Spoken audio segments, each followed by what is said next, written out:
cái ba nông trồng leo ba rồng có rồng trồng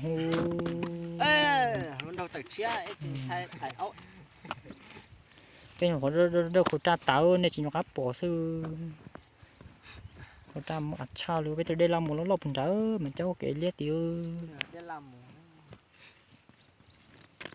mà con chơi tết đây thì tính là mà nhưng mà đây đi nó bể đi nó đá ta con chơi tết khó đây mình sinh nhật đấy mà tiếp bao lên đi đá Nắm mắt cô. Dạ có nhiều người chị chẳng đây.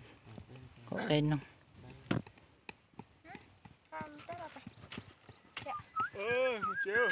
Chứ đừng có trộn pì, đừng có trắng tinh trộn pì thế không. Giờ ai đừng có bé giặt. nó là gì thế chỉ bắt về đây làm một vấn đề to từ vậy con chơi tết khó tính ở đấy đá này Ôi, chủ luôn. đi nó bể chứ thôn giống như chỗ con nhiều vì Cái nó nói gì đâu lưu thế bà chạy.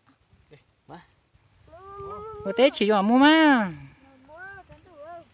cắn đủ luôn chế luôn mù lô mù chế lô mù chế lô thì con to thế nào chứ luộc thế thấy